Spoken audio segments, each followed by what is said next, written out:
Manu dans le pied, Manu dans le pied, Manu dans le pied. J'ai pas dit non. Manu, Manuel, Emmanuel, prénom à l'horizon funeste. Certains essayeront peut-être d'en changer discrètement sans oraison funèbre. Et oh qu'ils auront raison entre notre président et notre funière Manuel Valls. Alors j'ai entendu des mauvaises langues qu'on dit que le virus c'était juste pour bloquer mon retour en politique et me confiner en Espagne. Manu dans le pied.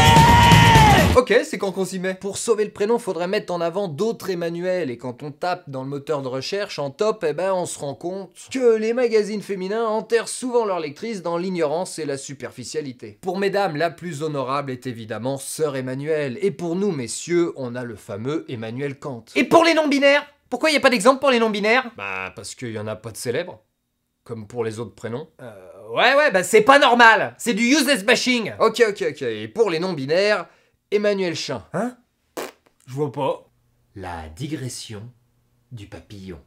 Mais où va-t-on? Ce qui me fait penser que je me suis rappelé pourquoi j'avais parlé d'Emmanuel Kant dans ma précédente vidéo. C'est parce qu'en ce moment, je fais de l'isolation dans ma maison. Non mais c'est quoi le rapport? Petit topo sur mes travaux, j'ai quasiment fini de plaquer les pièces du haut. Il me reste plus que là où il y aura l'escalier, le couloir, parce qu'évidemment, comme c'est là où se rejoignent le haut et le bas, ça se fait en dernier. Et dans cette dernière pièce, il me reste à faire le conduit de cheminée. J'ai attaqué l'isolation du bas avec un mix de matériaux. Et là, je suis en train de m'attaquer à ce truc-là. Des suspentes ourdis. Ouais, et ça porte assez bien son nom, en fait. C'est à caler entre les ourdis pour pouvoir mettre les fourrures et enfin plaquer. Et bah, tu sais quoi? C'est assez chiant à mettre de niveau et droit. Ouais, ça me rappelle les heures les plus sombres du détricotage de pulls en laine pour en faire des plots quand j'étais petit. Dis-toi que tu auras un nouveau pull assorti à ta cagoule. Youpi! Et puis si tu veux pas, ça sera soupe de phalange. Ce qui sera un bon avant-goût vu qu'après tu pourras manger que de la soupe. Et j'étais confronté à un petit problème, comment réaliser l'isolation de mes galandages de baies vitrées tout à base de colle bâtarde de 25 mm. Oh putain, la bâtarde de ses morts! Et que ce soit les plaquistes, les poseurs de fenêtres ou les vendeurs dans des magasins spécialisés, ils m'ont tous répondu Des plaques de polystyrène. Oh bah y a pas le choix, y a que ça de vrai. mais moi je voulais pas trop mettre ça, parce que déjà le polystyrène c'est pas super écolo. Non mais t'as trop raison, man. De toute façon, tous les trucs qui finissent par Rennes, c'est dangereux. Par exemple...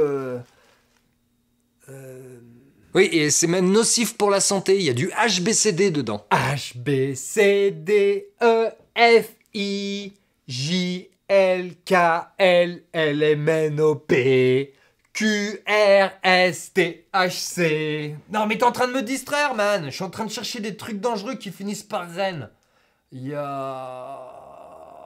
Et surtout, ça a un comportement assez naze avec le feu, donc ça fait partie des produits que je préfère éviter. Mais ça craint rien. Et puis de toute façon, la question se posait même pas parce que le galandage d'une de mes baies vitrées est juste devant là où je vais mettre mon poêle de masse.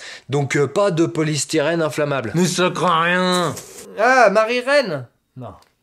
Mais on n'a rien su me proposer d'autre. Le béton cellulaire, ça existe pas en si fin, alors je pensais mettre exceptionnellement pour une fois de la laine de roche. Ah non, la laine de roche, c'est 50 mm. Non mais attends, il existe bien plus fin et surtout plus rigide, hein. J'ai pas envie qu'un jour ça se coince dans mon galandage, parce qu'avec un poêle de masse, j'aurais plus accès. J'ai trouvé ça là, par exemple. Oui, exact, hein. Mais le plus fin, c'est du 30 mm. Donc j'étais parti pour rien mettre, mais en me renseignant avec pas mal de difficultés sur internet, j'ai pas trouvé une seule vidéo ou un seul post de forum avec le même souci. Alors je vous conseille une isolation à base de plaques de chloroquine. J'ai enfin trouvé de la laine de roche compressée de 20 mm.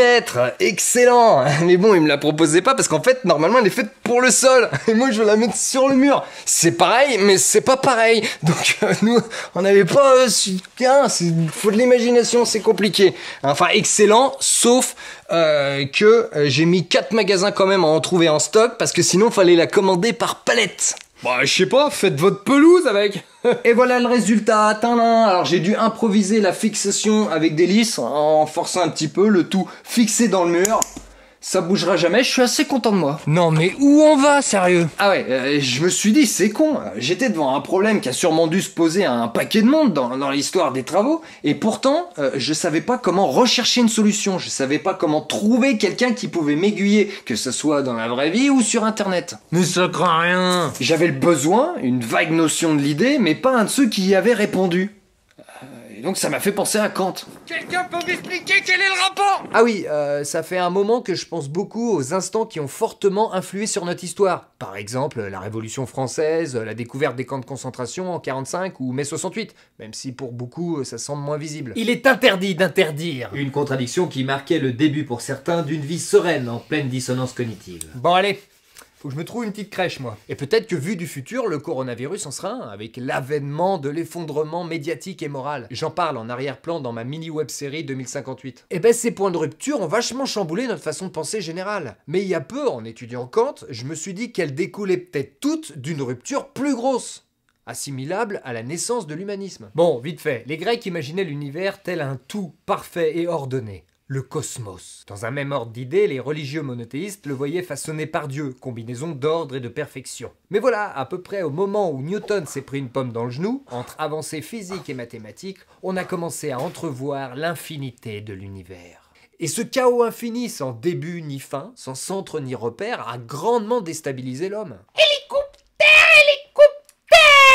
Non mais faut pas sniffer la colle néoprène, man. Tu pourrais devenir schizophrène. Bon allez, j'arrête, hein, parce que des mots en reine, ça se trouve, ça existe même pas. L'homme est obligé de repenser sa vision du monde, et pour se recentrer, il se donne comme repère lui-même, ainsi que sa finitude. Je te parle au niveau spirituel et philosophique, parce que évidemment, dans d'autres domaines, on se basait déjà sur nous. Par exemple, l'architecture, avec la coudée, la paume, le doigt. Et à partir de là, tabula rasa selon Descartes, et nouvelle morale selon Kant, la morale kantienne. Et l'humanisme prend enfin tout son sens. Non mais quel est le rapport? Et il y a peut-être bien un avant et un après Kant. Puis de toute façon, l'avant et l'après, ça dépend toujours de Kant.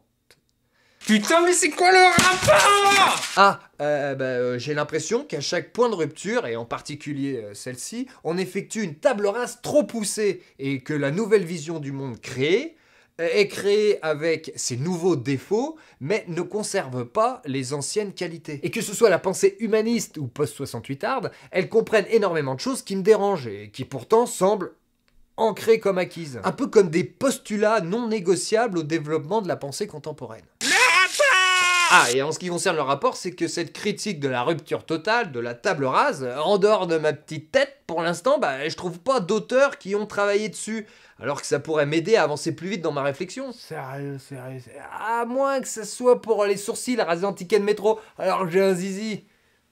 Non, ça peut pas être ça, là. Putain, mais qu'est-ce que je fous là? Bon, pour la critique de l'humanisme, par contre, il y a de quoi faire. Proudhon, Marx, Foucault, Ellul, Debord, Lévi-Strauss, et bien entendu Nietzsche. Le progrès est un mythe à travers lequel l'homme croit en l'homme comme il croyait en Dieu. Oh, mais je viens de réaliser, en fait, pour faire comme Nietzsche, c'est la moustache qu'il fallait faire pousser. Oh, le con. Tout ça pour dire que c'est moins évident de rechercher quand on a juste l'idée et pas celui qui l'a émise. Pareil que pour mon problème d'isolation. Ok, je vois. D'où l'importance que même à l'école, il est plus important d'apprendre une bonne méthodologie d'apprentissage pour se déplacer dans les méandres de la connaissance, plutôt que d'en bouffer comme ça, sans but précis. Ah oui, par exemple, pourquoi apprendre l'alphabet? Ça sert à rien. À part peut-être pour retrouver sa voiture dans un parking de supermarché. Bah si, bon exemple, avec un dictionnaire ou dans une bibliothèque, l'alphabet, une fois appris, est un moyen utile d'apprendre plus facilement. Ouais, bof, n'importe quoi. De toute façon, des voitures sur des parkings, j'en ai déjà perdu 3 à cause de cet enfoiré d'alphabet, hein. Il est où le G? Il est où?